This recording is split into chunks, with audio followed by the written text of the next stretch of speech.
Russians' reinforcement has arrived in Vovchansk. In early June, Russia's 83rd Air Assault Brigade was transferred from Bakhmut to Vovchansk. This is an important signal. Today's report covers information from June the 1st to June the 7th.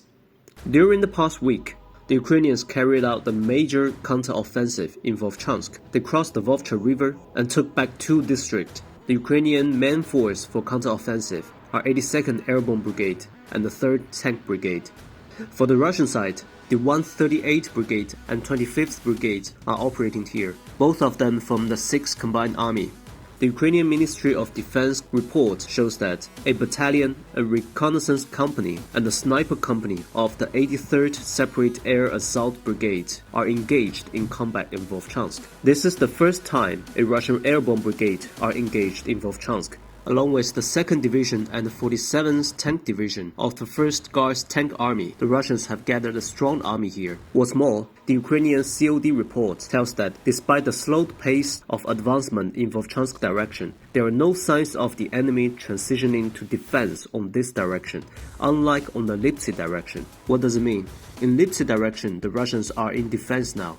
But in Vovchansk direction, the Russians are still preparing for offensive. They may cross the river soon. For the past week, the Russians continue to bomb the Ukrainian supply line on the Vovcha River. We knew that the 82nd Brigade used to have 90 US Striker armored vehicle.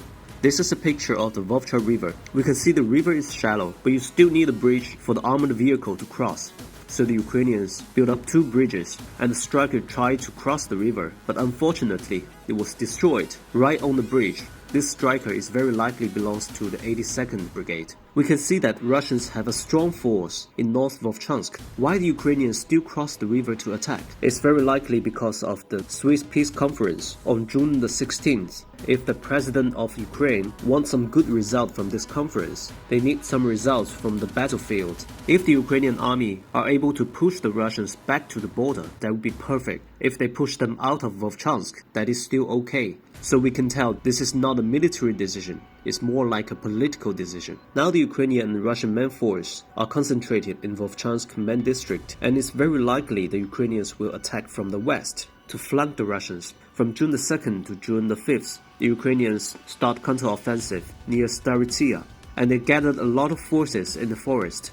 This video was taken near Staromaiorske. We can see the Ukrainian armored vehicles try to hide in the forest, but the Russian drones found them and destroyed the armored vehicles. The Swiss Peace Conference is coming soon. We will see if the Ukrainians can achieve their goals. In Bakhmut direction, the Russians restart the offensive during the past week. The Battle of Bakhmut still continues, and there are heavy fighting in the town. In the southern side, the Russians continue to attack along the railroad and improve their tactical positions. And near Avdiivka, the Russians also gained some area. Here the main attack force is still the 106th Airborne Division, along with some former LPR forces. This is not the main offensive direction, but we can see many Ukrainian forces are pulled out to Kharkiv, so the defense here are weakened. In Chasiv Yar direction, Russians had a major success.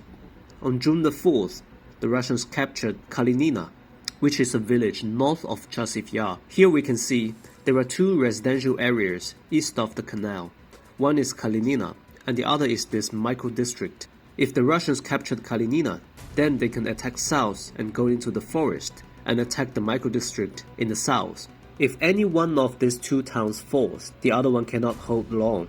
Now the Russians are trying to expand the Kalinina area, and it's very likely they will capture the micro-district soon. In Kalinina direction, the attack force is not 98th Airborne Division, it's the Motorized Rifle Brigade. From the Northern Fleet, the Russian Airborne Forces and former Wagnerians are still fighting near the micro-district, but there are no change of contact line for the past week.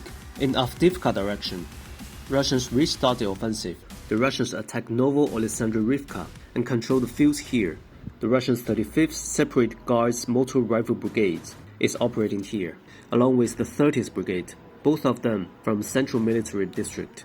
In Sokil direction, the Russians continue to attack and gain some area here. Here the Russian 27th Division are operating, so we can see the Russians continue to push to the west. If they were able to capture Novo-Alexandrivka and reach this line, they will be in a very good position to start the summer offensive. It's very likely their goal is to cut the T-504 road which is the main supply road from Pokrovsk to Chasiv Yar.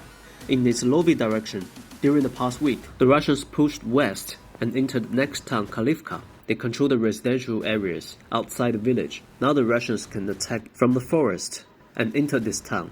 This may be a new wave of the Russian offensive. We can see the Avdiivka is Ukrainians' next defense line. The Ukrainians still controls Nevelsk, and the Russians haven't captured Paraskoviivka yet. This shows the Russians are very aggressive. Now the Ukrainian next defense line is not built up yet.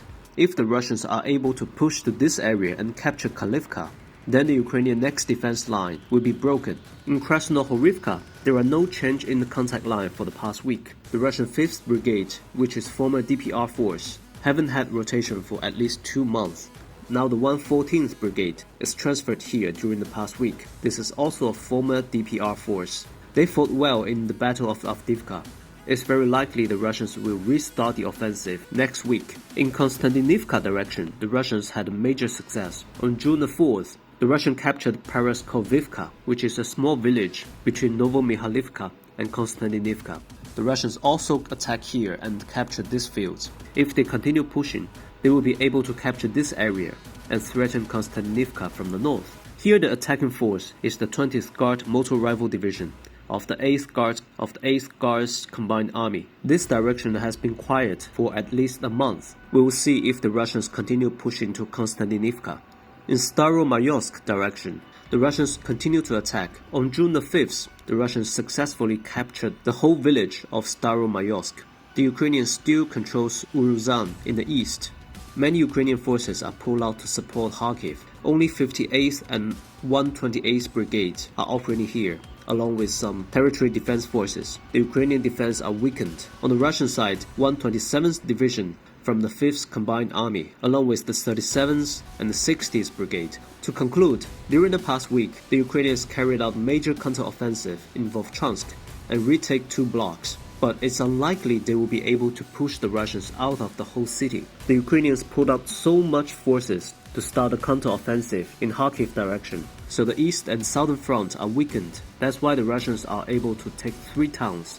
They took Kalinina in Chasiv Yar direction, Konstantinivka direction, the Russians took Paraskoviivka, and also Russians captured Staromaiorske. The Swiss peace conference is coming. We will see if the Ukrainians are able to achieve their goal before the conference. This is Jason Zhang reporting. Thank you for watching and see you next time.